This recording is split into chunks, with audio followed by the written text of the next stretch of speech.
Everyone,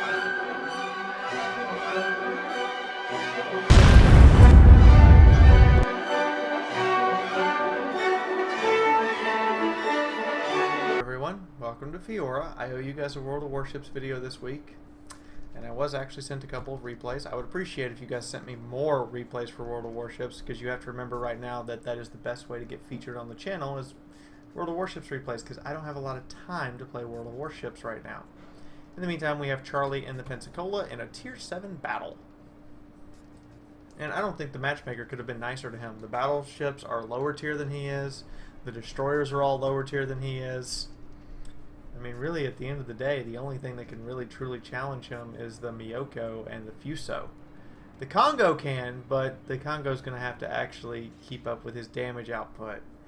Pensacola is one of these last few ships to get the American low caliber guns. That is a bit of an advantage to it. And it's reasonably fast. Just over 30 knots is your top speed. So be careful when driving this thing. You might get yourself into some trouble. Now, the advantage to the American cruisers and the American ships in general is their spotter planes and fighters stay in the air a long time. His fighter plane can stay up there for, as you guys can see, over 5 minutes. That's a third of the battle. That thing could just sit up there and fly around. Many thanks. Now, to me, I don't know about you guys, but all the different commands, like, they're a little annoying because I have people spam them, and then I have to ignore that person. But I kind of wish they would implement that kind of thing in World of Tanks, where there was an audio cue when somebody pressed something. So, there is the Cleveland, the ship before this one, challenging the Pensacola.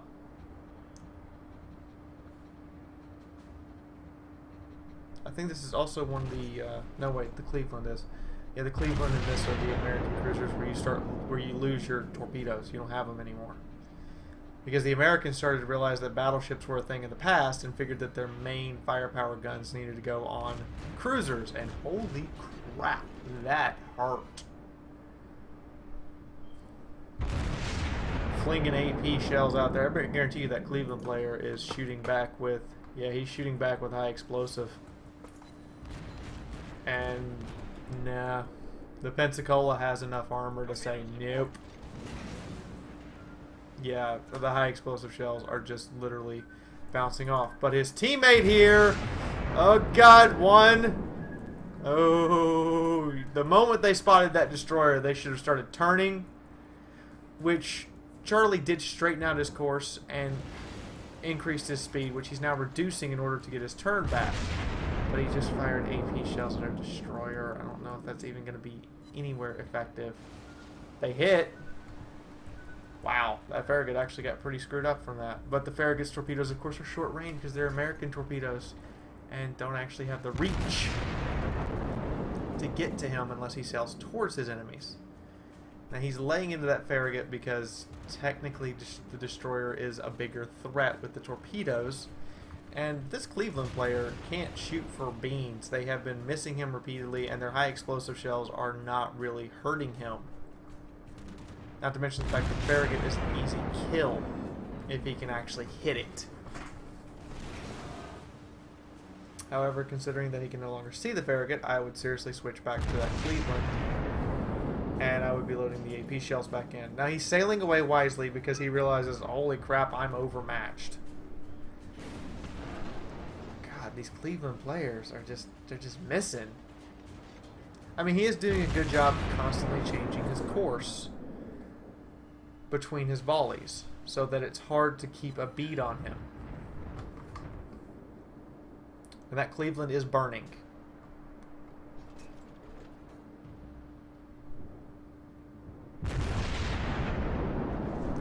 So they are having a lot of trouble actually leading him and making sure to hit him. And the Cleveland finally put out the fire, but there it is again. That Cleveland will likely burn to death before he can get anything else done. He's probably out of the fight. And the Farragut is seeing the writing on the wall that he doesn't want to close distance right now. Cleveland is burning. Cleveland is burning. Oh, it's burning. Oh, oh, oh, one more tick. He's done. And that's a kill secured. I'm guessing he didn't switch back to the AP shells because he realized if he set the Cleveland on fire, he would just kill it. So, fair enough. And these, I stand corrected, the Pensacola is actually the first American cruiser to actually upgrade the gun caliber since the St. Louis. But it doesn't really upgrade it that much, and you still have, you know, 10 of them. This is kind of the point where Americans started making their cruisers into gunboats instead of flexible gunboats and AA guns instead of flexible utility because, well, now you have the higher caliber guns and you have big AA batteries, but you don't have torpedoes anymore. Anyway, we're shooting at the Farragut. Ooh. And the friendly Cleveland just went down. I'm not sure what kind of firepower took it out. The one shell that landed took out a Farragut. That's the second kill secured, and Charlie realizes that is a Fuso, and I don't want to challenge it to a long-range gun duel because I will lose. So he wisely retreats behind the island, and he's making sure he's close enough to this little island outcropping here to avoid arc overfire. His team, however, is losing. He is the only one to have foundered any ships, and he's foundered 2 of them. And he has switched to AP shells because the only thing in front of him are battleships and cruisers right now. Good 4,000 damage to the whack to the Cleveland. The Fuso has his guns pointed at him, so he flings out of the Fuso in hopes that he can get away before the Fuso can fire. He sees the other Farragut coming up and knows better. Good situational awareness. You need, every time he's firing, he's zooming out between his shots to check his surroundings. And that is what just netted him that sweet Farragut kill. Oh my god, that poor Farragut. Even with the AP shells, it just went, nope, you're dead.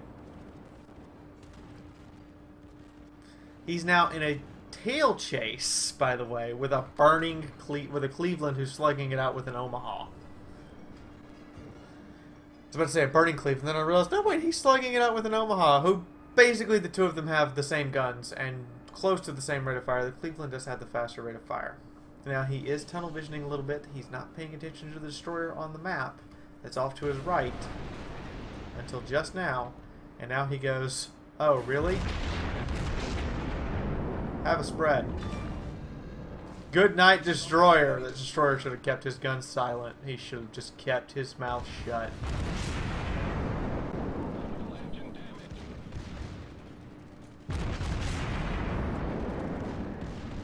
And this poor, poor Cleveland. I mean, Charlie's presence in this battle has been felt already. That's his 4th ship sunk, and his secondaries are even firing at the Cleveland. Oh. Oh. There it is. 5th ship sunk. All the kills on his team are Charlie's responsibility for delivering the killing blow. I'm surprised he doesn't immediately switch to HE ammo, knowing he's not going to get another shot at that ship. And the HE rounds would shred that Mitsuki. He's got a Miyoko with him who is bleeding. I mean, the guy's almost dead. The guy's virtually bled out already. And his 2 battleship friends back there are, with their destroyer escorter, slugging it out with a cruiser and 2 other battleships. If both the battleships would focus their fire on that cruiser, they could take it out really quickly. Oh, another Cleveland. As if the first 2 didn't learn their lesson. There's another one. Oh, it's a nice try to torpedo, but you released him too early, Mitsuki. You should have waited. You should have sat and waited. And Mitsuki could have pulled up to the edge of that island before he got around it and sat there and waited on him. Now he's on fire, but his damage control cooldown's about to come back. And he's going to need to use it because his guns just got taken out. Well, one of his guns is temporarily out of action. I would use it to fix that gun. Which he does, finally. There's the one true threat to him this entire battle right in front of him right now, and his team is pretty much dead. He is bleeding down to next to nothing. 3 Citadel penetrations reduces that guy to nothing and sinks him instantly. But now he's on fire. Can he take another ship with him before he goes down? If those shells hit... he needed to lead it a little more, just a hair more, and he would have got another hit and sank the Cleveland with him. But that brings his kill count up to 6. Those 3 Citadel penetrations from a single volley. Excellent, excellent shooting. Very lucky RNG here at the end. I don't think his team's gonna pull this out. I mean, that Miyoko we saw is bleeding to nothing. The Haratsuhara is somewhere. Yeah, the Miyoko's virtually bled out. His friendly destroyer is at full health, but engaging an enemy destroyer and 2 battleships. And it only takes 1 mistake from a torpedo and he's dead, or the battleship's getting a lucky volley. His Congo is... Wargaming, fix this! Seriously. I'm getting tired of seeing that from players where they ride the line in order to avoid fire. It's a cheap and dirty move, and Wargaming should fix it. They should fix it really hard. But he has racked up 6 kills, by the way. I can't argue with that. And his destroyer did make the fatal mistake. Got hit by a torpedo. He's done. And this Miyoko is under fire. If he gets off some shots at the Cleveland, he's got to turn his ship and with his turrets. Come on, fire those guns. Fire, fire. Oh, no. You should have fired. You might have at least taken the guy with you.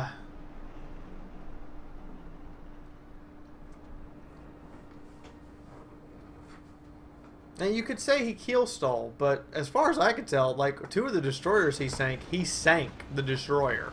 And that Miyoko was just triple Citadel pen. You're done.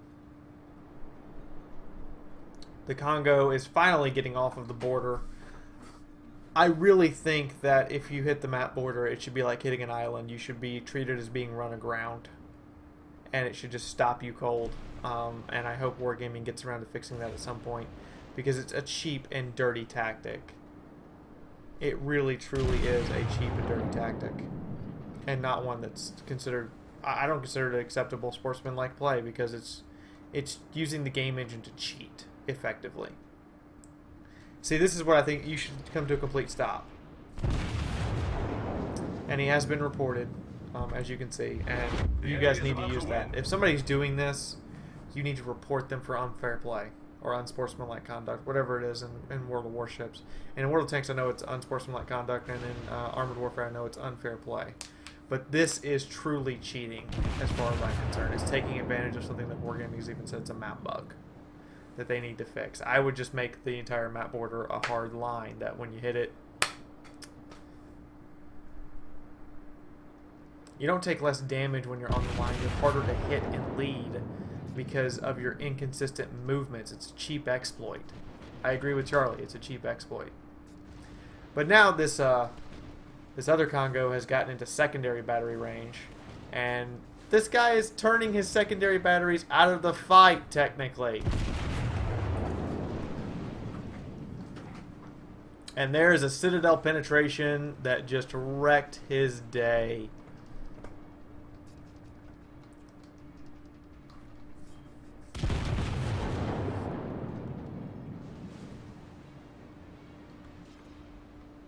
He's about to hit the corner of the map, and that should, I think, bring him to a total stop. Yeah, he's stuck turning in place now until he reverses out.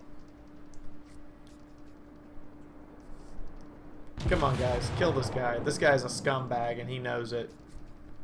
He is an absolute scumbag. I'm sorry to have to show this to you guys.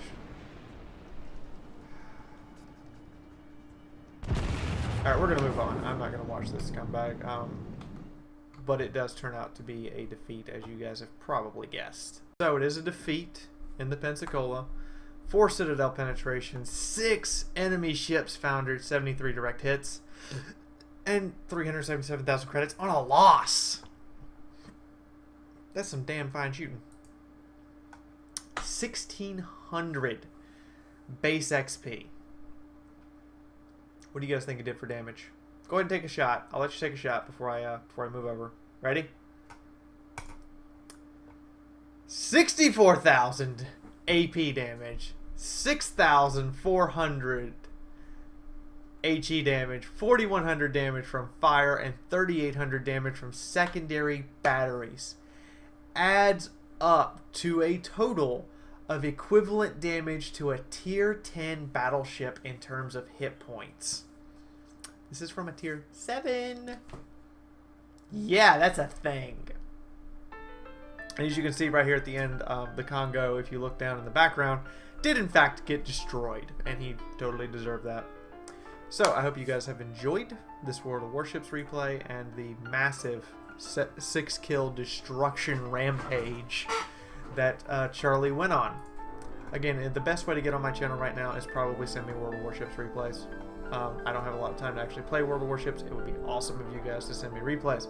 But in the meantime, if you did like what you saw, please hit the like and subscribe button. If you would like to see more, please hit my Fiaura. God dang it, Fiaura, you're so out of it right now.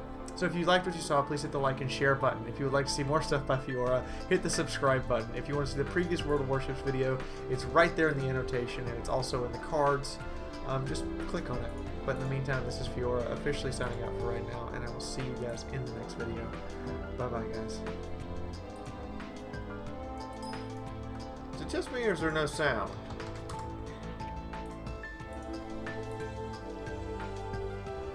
I don't think the sound's working. We'll find out when he fires.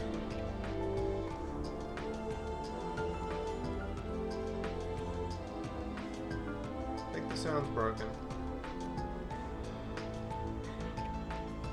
If the sound is broken, you guys are going to start hearing music, because it'd be really boring just to hear me talk.